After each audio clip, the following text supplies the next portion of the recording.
머릿속에 시한폭탄 뇌동맥류가 주제고요. 우리 또 교수님께서 워낙에 그 분야에서는 최고 명의시기 때문에 뇌동맥류뿐만 아니라 사실 여러 가지 뇌혈관 질환도 많이 또 보십니다. 그래서 여러분들 저 질문들도 주로 이제 뇌동맥류 질문도 있지만 일반 뇌 질환, 특히 뇌중풍, 뇌졸중이죠. 뇌졸중 관련된 질환에 관련된 질문도 많이 주셨어요. 그래서 그 하는데 우선 시작하기 전에 아까 우리 교수님한테 배운 거 있죠. 중요한 거. 뭐죠? 이웃 손발. 그 발음 명확하게 하고 손발 들어보고 이상하다 싶으면 그 다음에 또 할 일은 뭐죠? 예. 119. 예, 맞습니다. 119를 꼭 눌러주세요. 119 요즘 누르면 119 자체 내에서 요즘 근처에 제일 빠른 병원을 안내를 해주고 그쪽으로 바로 가게 됩니다. 그렇게 해서 하면 교수님 맞죠? 네, 맞습니다. 네네. 첫 번째 또 질문을 좀 들어보는데 여러분들 또 이런 분이 많이 계실 거예요. 코를 세게 풀거나 갑자기 무거운 물건을 드는 행동이 뇌혈관에 문제를 줄 수 있나요? 라는 질문인데요. 과거에 보면 우리 개그맨 중에 아주 뚱뚱한 분 계셨죠? 김용곤. 그분이 마다 돌아가셨죠? 화장실에서. 그죠? 그렇게 힘을 준다거나 아니면 코를 풀 때도 사실 뇌 압력이 굉장히 강해질 것 같거든요. 그래서 이 질문을 우리 교수님이 무대에 와서 한번 설명을 좀 들어봤으면 좋겠습니다. 실제로 좀 그럴 가능성이 높을 것 같아요. 복압이 높아지거나 뇌압이 높아지는 그런 행동이지 않습니까? 네네. 어떻습니까? 우선 코 풀고 무거운 물건 다 드셔도 돼요. 무거운 물건을 들 때 조심해야 되는 거는 허리를 조심해야지 뇌혈관을 조심하실 필요는 제가 보기에 없을 것 같아요. 그러나 네. 이제 그 질병이 뇌혈관 질병이 그러니까 아주 불안정한 상태에 있을 때는 실제로 이제 아까 말씀드린 뇌동맥류가 터져서 병원에 있을 때는 진짜 기침을 못하게 해요.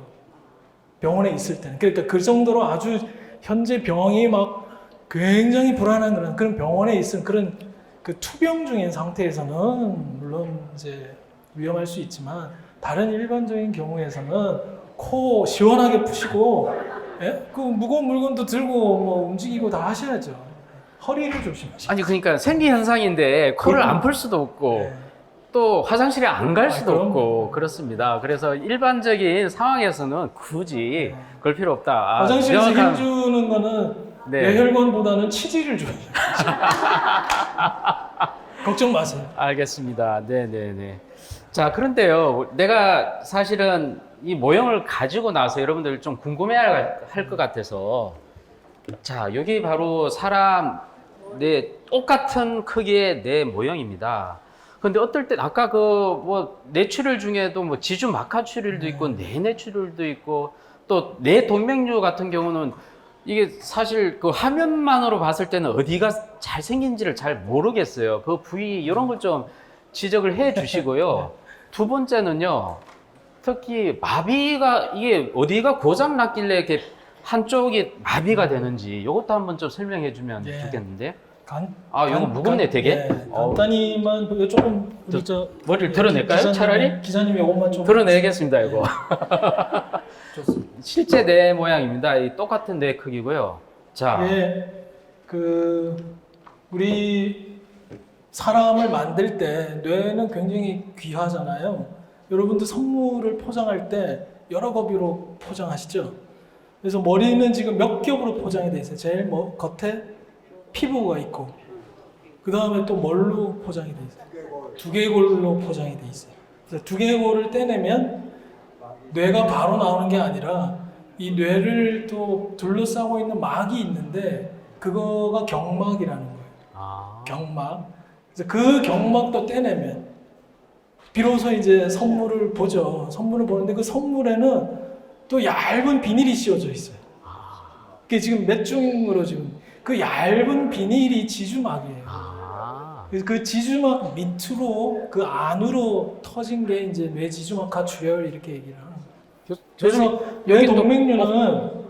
뇌동맥류는 이 혈관이 이게 겉에 있고 안에 있는데 이 밑에 있는 이런 바닥에서 잘 생겨요. 잘생겨서 이제 치료하기가 좀 까다롭긴 하죠. 그래서 뇌동맥류는 이렇게 밑 바닥에 있는 그 밑에서 뇌동맥류가 생겨가지고 그게 터지면 이제 피가 분수처럼 나와가지고 지주막이라는 막 밑으로 확 퍼지는 걸 뇌지주막과 치료라고 하는 거죠. 근데 마비가 되는 건 어디가? 마비가 되는 것은 이제 뇌에 보면 여러 부위가 있는데 특히 이 오른쪽 오른쪽은 왼쪽 팔다리, 왼쪽은 오른쪽 팔다리 이렇게 지배하죠. 보면 이게 두정엽이라고 해서 이 사람 몸으로 움직이는 여기 색깔도 있죠, 색깔. 여기 색깔.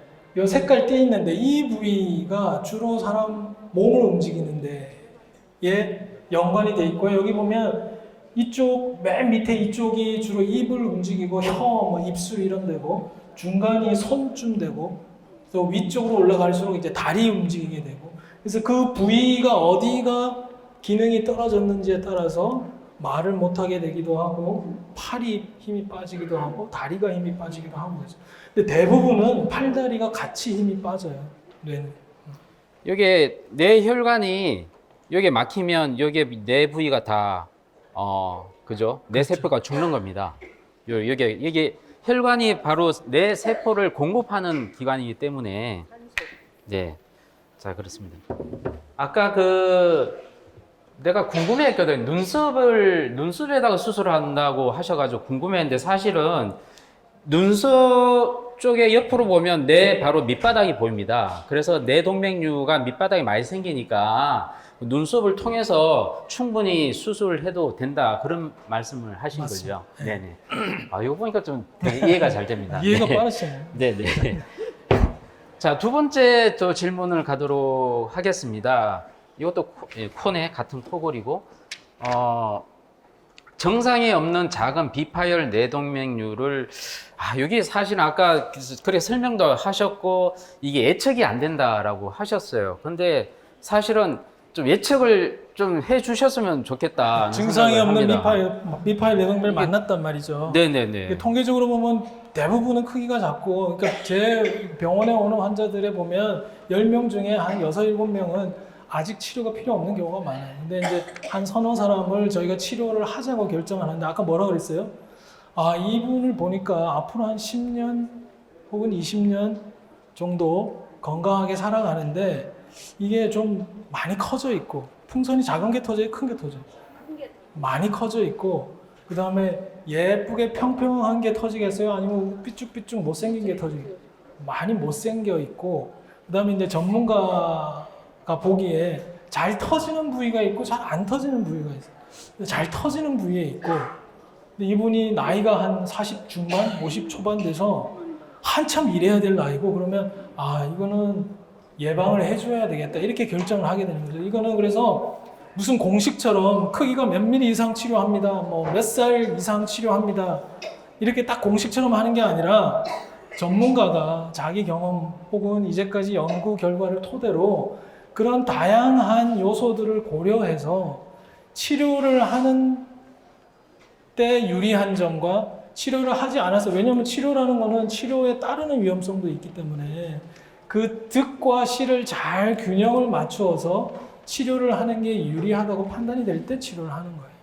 그래서 그거는 안타깝게도 여러분들, 그러니까 일반인들이 그냥 결정할 수 있는 수준의 문제는 아니에요. 이거는 전문가가 결정을 해야 돼요.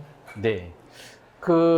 사실은 비파열 뇌동맥류를 가지고 있다는 그 사실을 아는 것만 하더라도 자기 건강 관리를 더 조심하기 때문에 평균 수명보다 더 오래 살 수 있지 않습니까? 그렇죠. 그래서 혹시 비파열 동맥류 가지고 계신 분 계세요? 이 자리에서 혹시? 집에 두고 왔어요. 네. 잘하셨네. 잘하셨어요. 그러니까 이게 사실은 자기가 뇌동맥류가 있다는 걸 아는 진단법은 유일하게 MRI밖에 없는 건가요?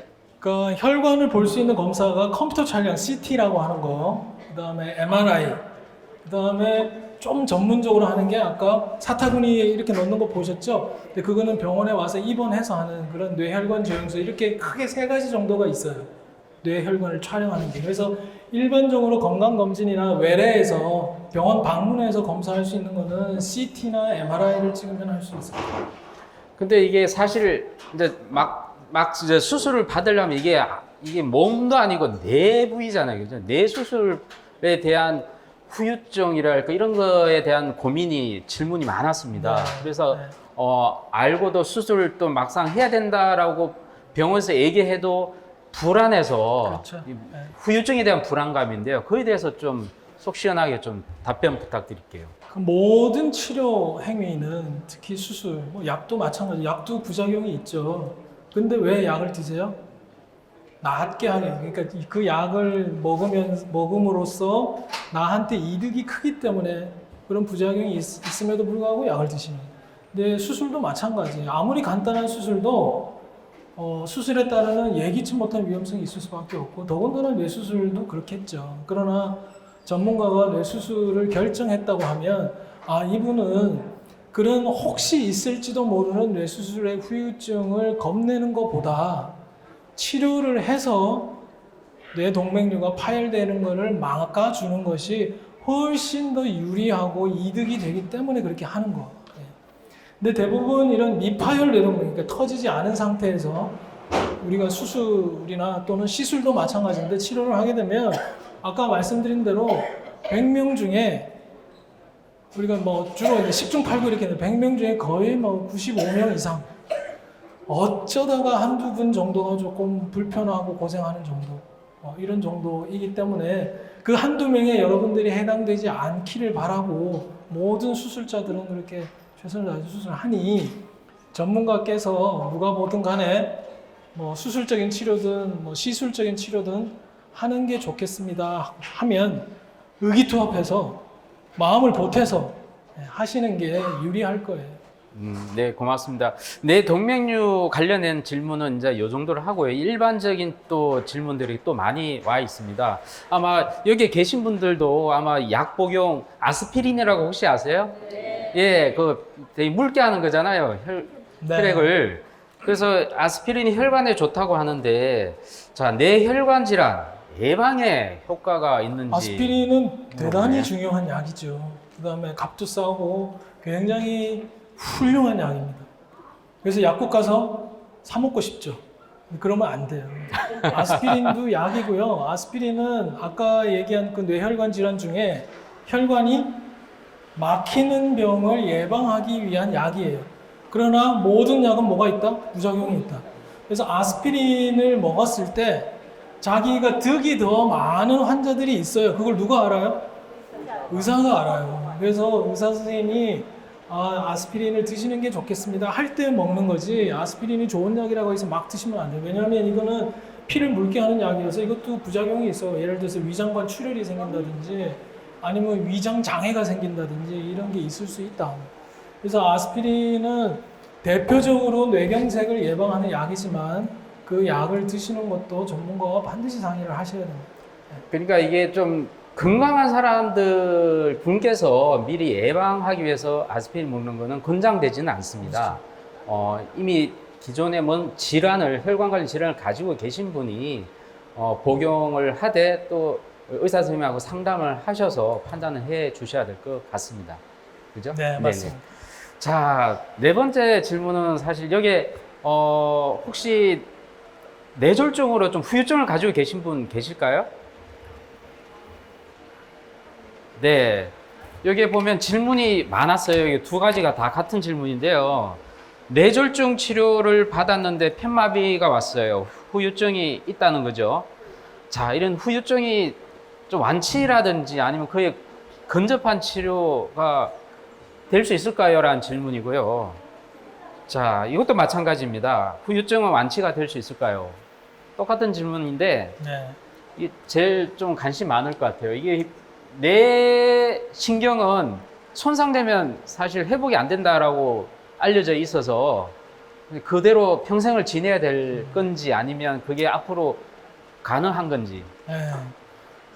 뭐 우선 예, 아니요로 대답을 원하시는 것 같은데 완치되나요? 완치되죠. 왜 안 돼요?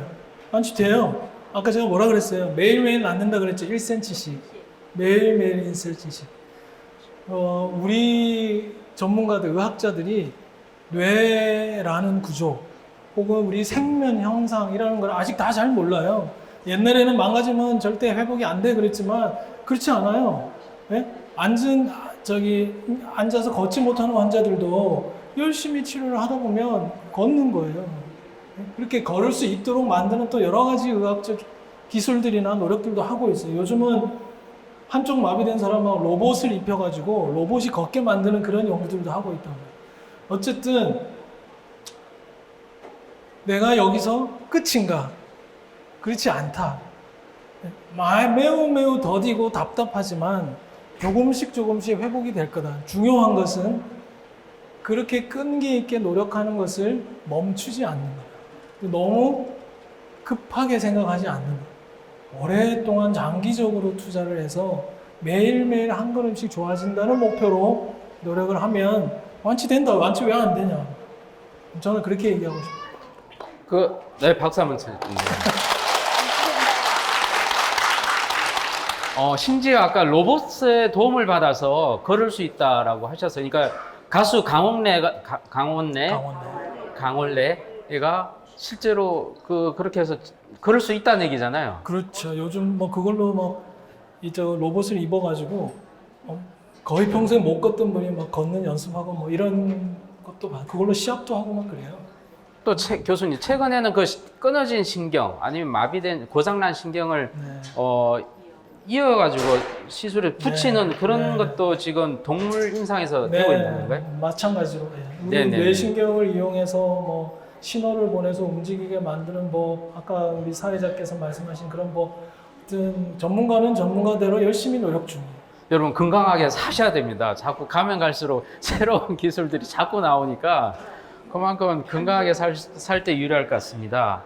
자, 뇌혈관 질환의 후유증에는 한방 치료가 좋다. 한의원 가서 치료받는 분인 것 같아요. 두 분이 그런 질문을 하셨는데, 자, 치료에 도움이 되는지요? 네. 어떨까요? 저 공정하게 이런 질문을 많이 받아요. 외래에서도 뭐가 좋아요, 뭐가 좋아요. 근데 일단 제가 한방 치료는 잘 몰라요. 잘 모르고 한방 치료는 되게 한약하고 침 치료 이렇게 있죠. 그래서 그 효과나 효능에 대해서는 제가 이렇다 저렇다 얘기하는 건 적절치가 않다. 일단 사실 저도 침 맞아봤어요. 침도 맞고 뭐 한약도 먹고 막 그래요.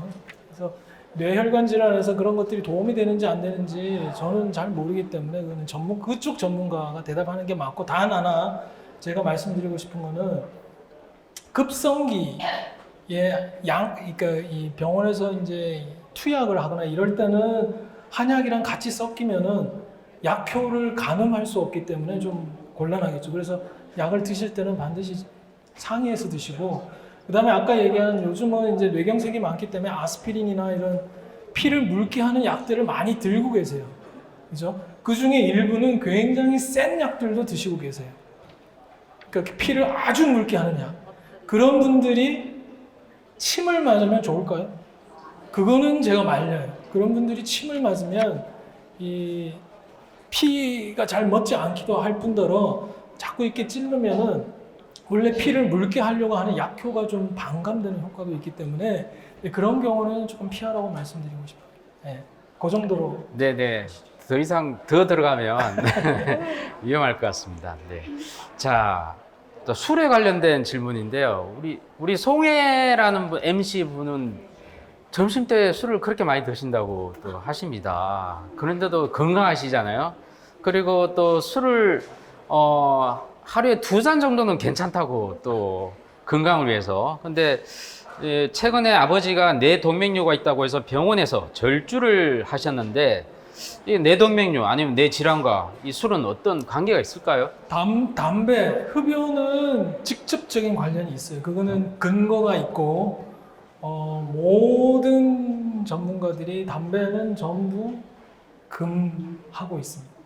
술은 사실 직접적인 연관은 아직 근거가 없는데, 술을 왜 전문가들이 대부분 말리냐면 술 그 자체보다 술 때문에 일어나는 여러 가지 경우, 뭐 예를 들어서 뭐 음식도 기름진 거 먹을 거고 술 먹으면은 혈압도 좀 올라갈 거고, 왜냐면 혈압은 뇌혈관 질환이랑 연관이 있거든요. 그러니까 술은 규모 있는 삶을 흐트러뜨리게 하는 가장 흔한 원인이기 때문에 술을 자제하라고 권고하는 것이죠. 그 요즘 한두 잔 먹어도 이게 음주 단속 강화돼서 걸리기 때문에 야, 딱 한 잔 정도는 괜찮겠죠? 그래도 한 잔도 안 드실 거예요. 한 잔도 안 돼요? 여튼 그 술은 그래도 좀 네. 혈액순환이 좋을 것 같은데요. 네, 네, 절주하시는 게 중요할 것 같습니다. 절제하면서 즐겁게 드시는 거야. 뭐 네. 괜찮지 않겠어요? 네. 야, 그리고 이게 심한 편두통, 그다음에 눈 충혈이 뇌혈관 질환과 관련이 있을까요? 맷박 뛰듯이 한쪽 머리 두통이 이틀 정도 지속돼서 두통약 처방을 받았는데 계속 통증이 심해진다고 합니다. 야, 이 그러니까 사실 두통이 다들 사실은 좀 뇌와 관련돼 있다, 뇌질환 관련있다라고 생각하는 분들이 꽤 많거든요. 그래서 네네, 어떻습니까? 네, 그래서 검사를 많이들 하죠. 아까 미파일 뇌동맥류 두통 때문에 대부분 검사를 해요. 대부분 이상 없어요. 충혈된 것도 그냥 눈에 실핏줄이 터진 거지 머리에 혈관하고는 아무 상관없어요. 두통이 흔하고 머리가 아프기 때문에 내가 머리에 큰 병이 있을 것처럼 공포감을 갖지만 실제로는 이상이 있는 경우는 잘 없다. 편두통도 마찬가지. 근데 그거는 그냥 두통일 뿐인 거고, 물론 두통도 전문적으로 보면 여러 가지 원인들이 있을 수는 있어요. 그러나 내가 좀 두통이 있다고 해서 내가 머리가 마치 어떻게 잘못될 것처럼 그런 공포감을 가질 필요는 없겠다. 일반적으로 그렇습니다. 아까 무슨 두통을 그렇죠. 망치로 맞는 것처럼 갑자기 극심하면서 구토하는 경우에는 그건 병원 가야 돼요. 네, 말씀 고맙습니다. 벌써 네, 시간이 다 감사합니다. 돼서 이토록 마치도록 하겠습니다. 도움이 되셨길 바랍니다. 마지막으로 제가 이유 손발 그러면 여러분은 119로 마무리하시면 되겠습니다. 자, 이유 손발! 네, 감사합니다.